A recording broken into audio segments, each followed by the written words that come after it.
Hello, good afternoon, everyone. And firstly, Tom, thanks to you and the OFC for allowing us to participate in this webinar today, and for us to tell you our story and share our experiences with you in the context of how our business has expanded. To do that, we're going to do a bit of a double act today. Charlie Steer, our arable manager, I'm going to turn to him in a minute, and he's going to give some background to the business to set some context for what we're about to present to you. Then I'll come back and talk about the changes that have taken place over the business and how it's grown, particularly over the last 5 years or so, and some of the rationale and thinking behind those changes. And then we'll complete the presentation by going back to Charlie, who's just going to explain how we execute our strategy day to day, and with the objective of delivering lasting commercial, social, and environmental benefit. So without any more ado, I'm going to hand over to Charlie, who's going to give you the background. Thanks very much, Mark. So thank you, everyone. We'll start with a brief introduction into the overarching components of the business.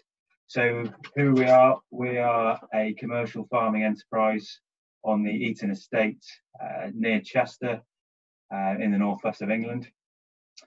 So we have a mixed farming enterprise here, 2,500 dairy cows and 1,500 dairy heifer replacements. We're producing just over 90,000 litres of fresh milk daily. Most of this is going to Tesco's via Muller. As I said, roughly 6,000 acres of arable and forage cropping, and 11% of the total area is in environmental stewardship. As I mentioned, we're part of the Wheatsheaf Group of companies. So the vision of the business, we want to try and deliver a truly sustainable farming system. So what do we mean by this? We want to use resources as efficiently as possible using the latest technology and know-how. Enforce the highest standards of animal welfare and comfort.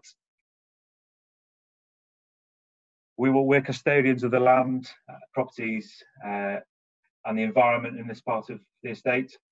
We also want to foster positive relationships with the communities and our stakeholders. So, Mark, I think that's me done. I'll hand back to you. Thanks, Charlie. This is what we see as a great challenge facing farmers at the moment, what we call in our business the triple challenge. How do we feed a growing and more affluent world population with finite resources, whilst at the same time protecting and enhancing the natural environment for future generations? So it's not just about producing more safe, nutritious, high-quality food. It's about producing that food in a sustainable way, which protects the planet for the future generations. And overriding that is we need to do that with profitable businesses, because ultimately there is no long-term sustainability without profitability. But this is not just, I feel, a challenge. This is also, I think, an opportunity for us, and perhaps even some would say a responsibility for farmers to rise to this challenge. And if I look at where we're sitting today in the macroeconomic environment, and we've seen the global pandemic, which has quite rightly taken all the headlines recently, we are about to face change, which I've not seen in my lifetime in the agriculture industry. I've been involved in the industry for over 40 years, and throughout that period, agricultural policy has been determined by the Common Agricultural Policy coming from Europe, from Brussels. We're about to repatriate that policy as we enact Brexit, and that's going to create huge change and opportunities and threats involved with that. If we get a good Brexit, then I can see our agricultural industry having a really dynamic, viable and resilient future.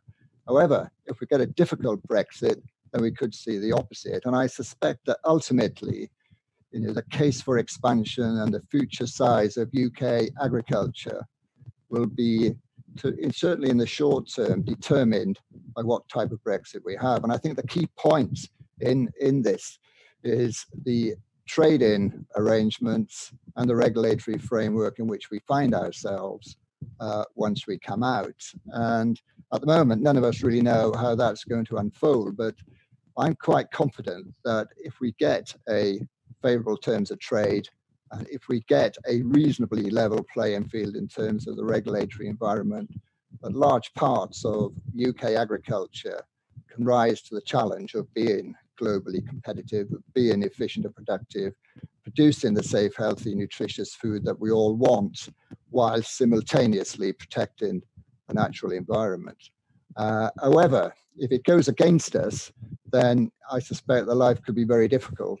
And I still think there are people in certain quarters of government and maybe elsewhere who think that, you know, agriculture is an inefficient industry, reliant on subsidies and therefore a drain on the public purse.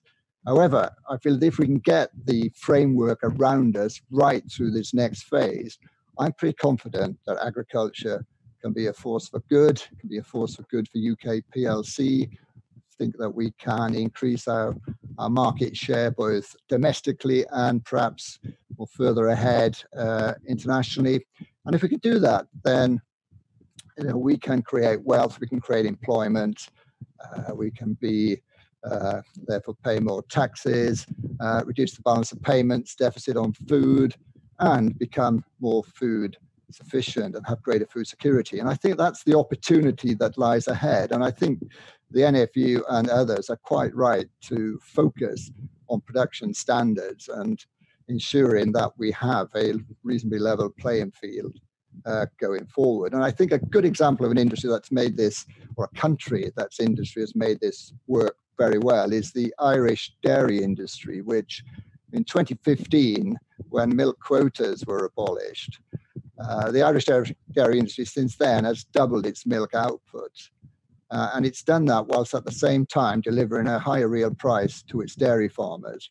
And all that extra milk has been exported. It's a real success story. And you go to Ireland and see how they do it and see how all the stakeholders in the chain are aligned. It's very, very impressive, from the government at the top down through the retailers to the processors, the farmers, and all the sport industries as well, from the supply trade to research, knowledge extension, teaching, etc., all impressively aligned to create a really strong industry, which creates lots of wealth and employment for Ireland and its people. And I think if we can get this next phase right, I hope that that's the sort of trade and commercial environment that we'll find ourselves in post-Brexit. We can move on to the next slide, please. So just to run through the journey that we've been on over the last 20 years or so. I arrived at Grosvenor here in 1998. And back then, we were an arable farm with dairy. We were growing over 1,000 acres of potatoes. Potatoes were the main driver of the business.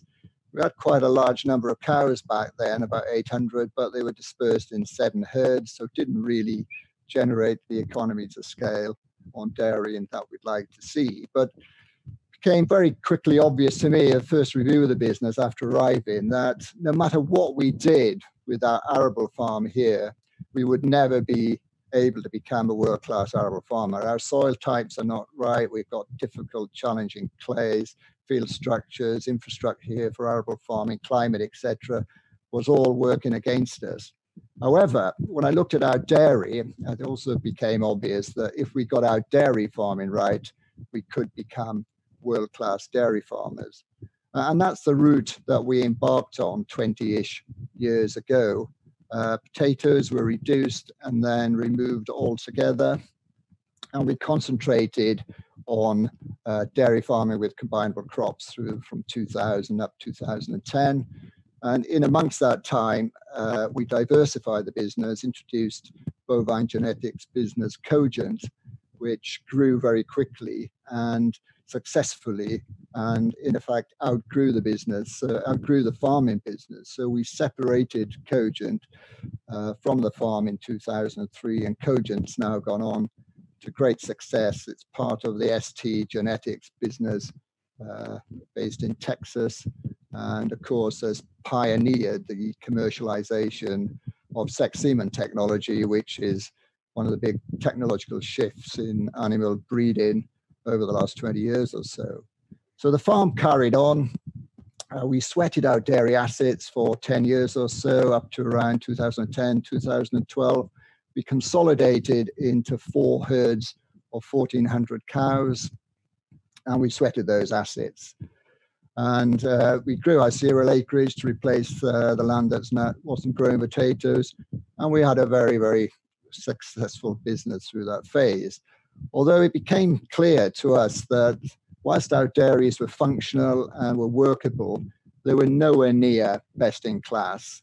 And that if we were going to stay in dairy farming, then we needed to make some decisions. We needed to make some investments, because these old units were coming towards the end of their natural lifetime. If you could just put the next slide up, please.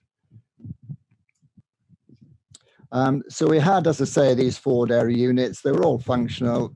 None of them were suitable for expansion. So we in effect came to a crossroads, and we asked ourselves with our boards the very sort of fundamental questions. Firstly, is dairy farming a good business to be in? So we decided that the world market was growing 3% per annum compound, so we ticked that box. The next question was, is UK a good place to be dairying, as we could have invested and built a new dairy elsewhere in the world? And we thought, yeah, the UK has a fantastic natural climate for dairying, a comparative advantage, if you like, over many other parts of the world. So I've got a lot of people on a relatively small island, a lot of mouths to feed, and a fairly densely population. So we thought the market was there, the natural conditions were there. So the next question was, is Cheshire a good place to dairy, where we were farming? And yeah, it's in the west of the country. It's in an area with a huge history and heritage of dairy farming. It's well supported by supply industries. And of course, we had our own staff who had gathered a huge amount of expertise in dairy farming. So once we ticked all those boxes, we then turned to the economics. And we came to just to make this investment pay. And in our business, we have a number of financial metrics. One of them is return on capital. We are competing for capital in our group with other parts of the business, and also EBITDA percentage of turnover. And we needed a 10% increase in output and a 10% reduction in fixed costs to justify the consolidation of these 4 dairy farms into one new unit. And we did the numbers. The numbers had it up on paper. We pressed the buttons and off we went. We started building in 2012. And in fact, we've just now, 6 years later, sort of completed all the building work that we've needed to develop the business. And back in 2015, 1,400 cows. We're producing around 11,000 litres of cow back then, somewhere around 15 million litres. And today we've moved the business on to 2,500 cows, 12,500 litres. So over 30 million litres. So we more or less doubled our milk output over this period. And I think what was really interesting to us is when we gradually closed the 4 farms and consolidated them onto the one new site at Leah Manor, was how quickly the cows adapted. We were looking for a 10% increase in output, and we very quickly, within months, saw that milk yields went up by more like 15%. And the 10% reduction in fixed costs actually were more like 25-30% reduction. We'd underestimated the cost of running 4 units as opposed to running one large unit, 4 herd managers, 4 milking parlours, 4 sets of kit travelling between the units. We grossly underestimated the fixed cost savings that we were able to generate coming to the new farms. And we think that increase in output was due to just having better facilities, because for a while we were able to compare the new farm in new facilities with some of the older farms as we were gradually closing them down. And the actual improvements in animal health, welfare and comfort were quite startling. We've seen a 60% reduction in antibiotics over this period, and we've got very much the highest standards for health, welfare and comfort metrics in the UK.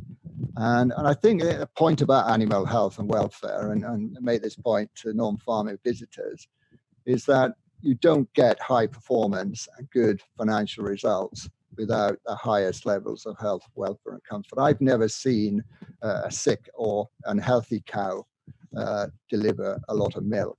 So those two things do go hand in hand. The other thing we've been measuring through this change is our carbon footprint. And we've reduced our carbon footprint by something like 35% through this period for milk, this is. And I think we can, over time, see a route forward to substantially reducing that further and eventually moving towards carbon neutral dairy farming. So minimizing our environmental impact was one of the objectives that we set ourselves when we went down this route. I'm going to stop there and move on to Charlie. Perhaps you can just have the next slide first, Charlie, before we do that. And this is where the business is today. When I arrived here in 1998, we were farming on 28 different sites. We're now farming on 5 different sites. These are specialist sites, so we're able to have a high level of specialization in terms of servicing these sites from a staffing point of view. So the main milking unit at Leah Manor Farm, half a mile to the north of that is Leah Moss's farm, which is our feeding centre. Half a mile to the south of Leah Manor is our dry cow farm and maternity unit where all the dry cows calve.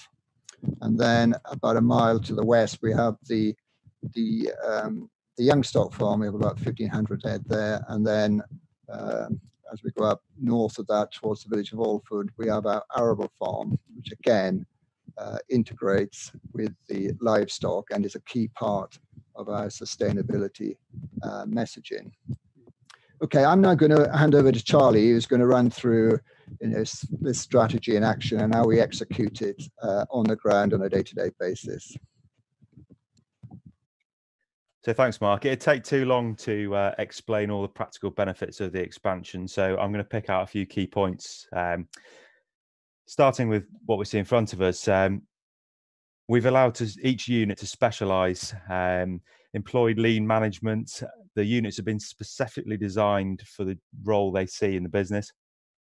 So to pick out Edgeley, which is the unit you can see in the top left of the screen, this is the calving and maternity unit. Below that is the grange where the young stock sit. Now the staffing structure at each of these places allows staff progression, skill development and ownerships of tasks, and crucially structure in the training development of the members of staff, allowing them to be absolutely perfect at the job they do.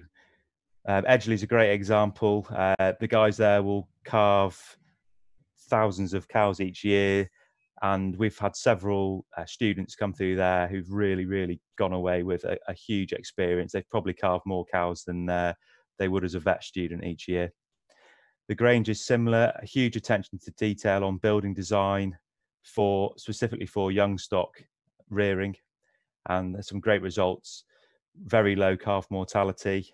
It's lower than 1.5%.